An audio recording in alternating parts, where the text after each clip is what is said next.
And today we'll look at the sad history of assassination of African leaders since the 1960s. Of course, there have been many assassinations, but some of them have stood out. The most memorable, of course, started in 1961 with the assassination of Patrice Emery Lumumba in Katanga. We now know, courtesy of Ludo de Vet and other evidence that is in the public domain, that the Belgians and possibly the Americans were intimately behind the assassination of Patrice Emery Lumumba. Of course, after Lumumba's death, and we will talk a little about why Lumumba was assassinated, we will remember the assassination in 1963 in Lomé, Togo, of Sylvanus Olympio, the first president of that country. After that, there were a series of assassinations. We'll remember the coup in Nigeria in the month of January 1966. We do not have the details as yet, but we saw the death of Abubakar Tafawa Balewa, who was then the first prime minister of the Federal Republic of Nigeria. On that night, of course, the death of the Sultan of Sokoto, Sir Ahmadu Bello. And it did not stop there.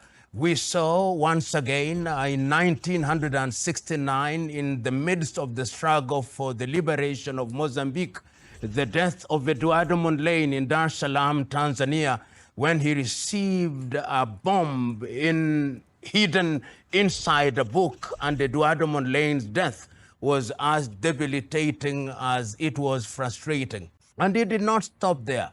Once again, in Guinea, in Conakry, we saw the death of Amilcar Cabral, who was then in the midst of the struggle to liberate Guinea-Bissau and Cabo Verde from the chains of Portuguese colonization. And it did not stop there. Later, we saw the death of the young Tiro Ngopotse, who was involved in the struggle in South Africa.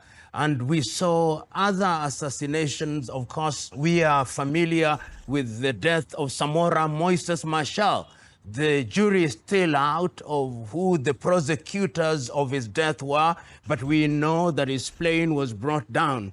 And it did not stop there. The death of Thomas Isidore Sankara in 1987 was also a death that debilitated the struggle which had just started in earnest in a country then known as Upper Volta, but whose name was changed to Burkina Faso. That death in Ouagadougou, we now know, could have been at the behest of France, and we know that there has been a successful prosecution of Blaise Compaoré, who we know was a comprador of the French. Much more recently, in the year 2011, the painful death of Muammar al-Gaddafi in the year 2011.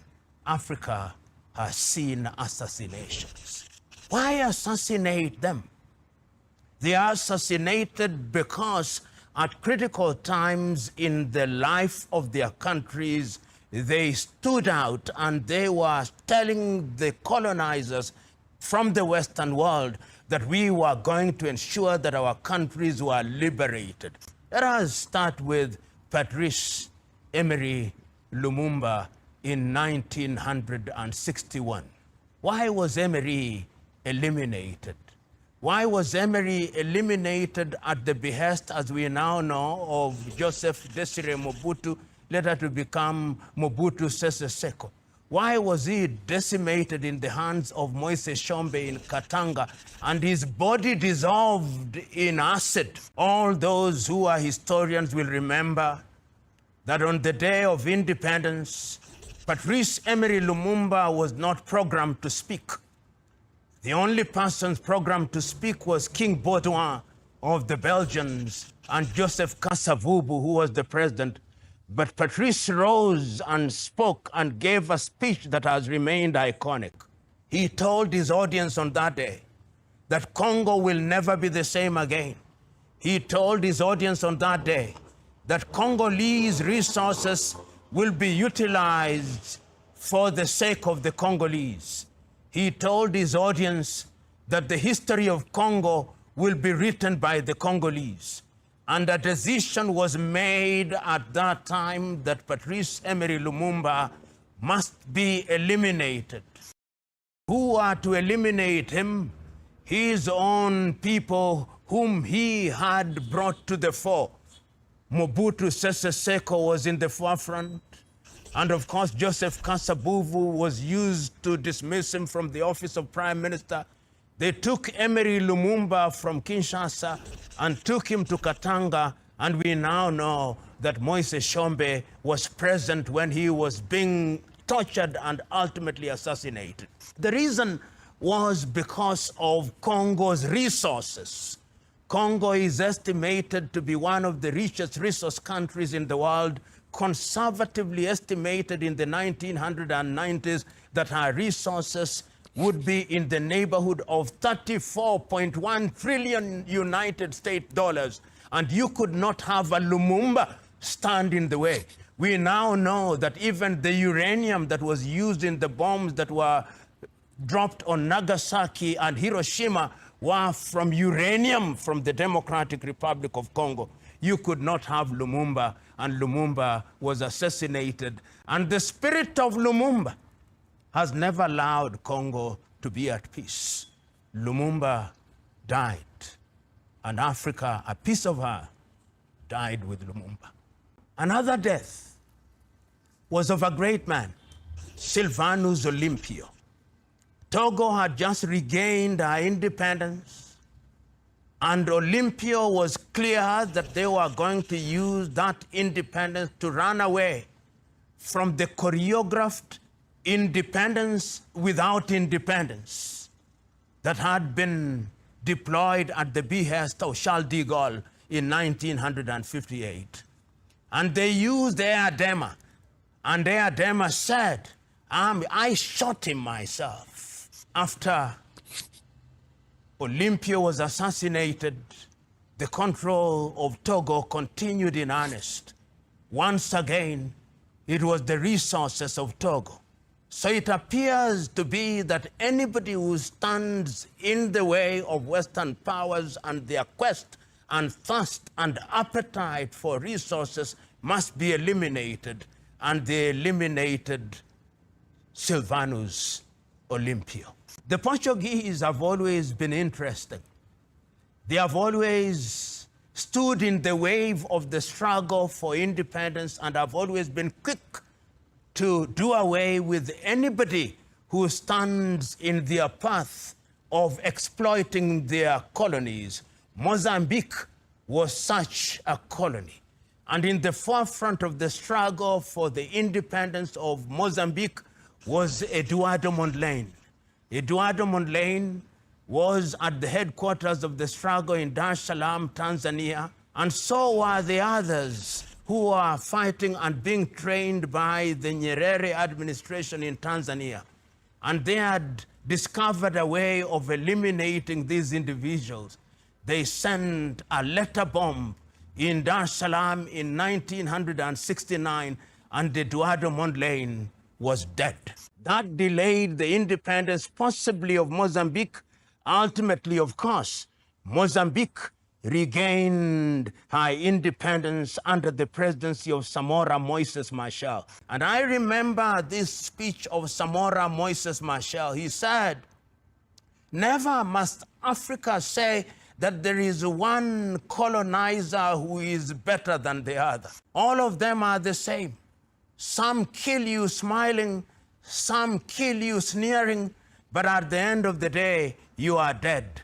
And when Samora was flying, when they had introduced insurgency in Angola, or rather in Mozambique, to ensure that the independence did not go as it was planned, he was brought down, and his aircraft led to his death when it was brought down. Samora Moises Machel, once again assassinated because he was in the forefront of the struggle for total liberation of his country. And they did not stop there. In Guinea-Bissau, there was a great man, Amilcar Cabral, his nom de guerre, Abel Jassy. While he was in Guinea-Conakry, they murdered Amilcar Cabral Of course, ultimately, Guinea-Bissau and Cabo Verde regained their independence, but Amilcar had gone.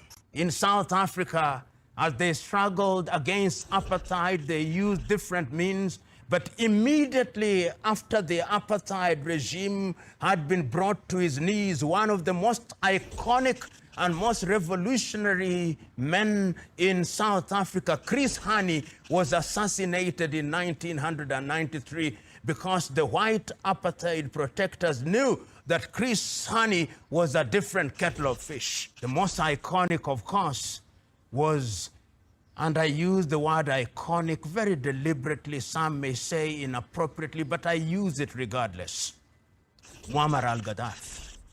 The year is 2011. During that period, we have seen Gaddafi saying the Organization of African Unity is not doing what it ought to do.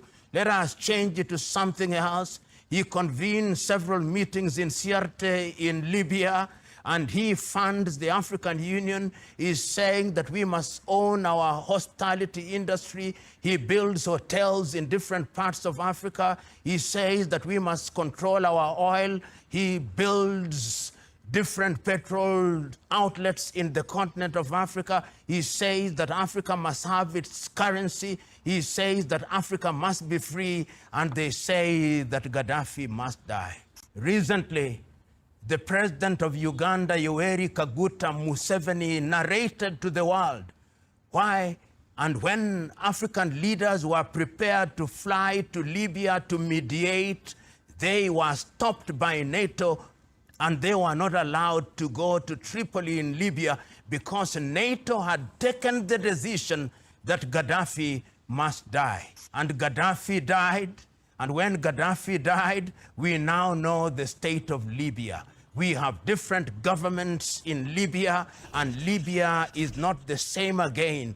The resources of Libya are being exploited. The resources of Libya are not being used for the benefit of the Libyan peoples, begging the question, why is assassination used to undermine Africa? Western Europe, over the years, has been in the business of identifying men and women, particularly men, whose agenda is to move Africa into the arena of total liberation. And when they have identified them, they use their own kith and kin to eliminate them. Assassination has been one of the ways of undermining the continent of Africa. Let us be wary of those who eliminate our brave, our best, that they may destroy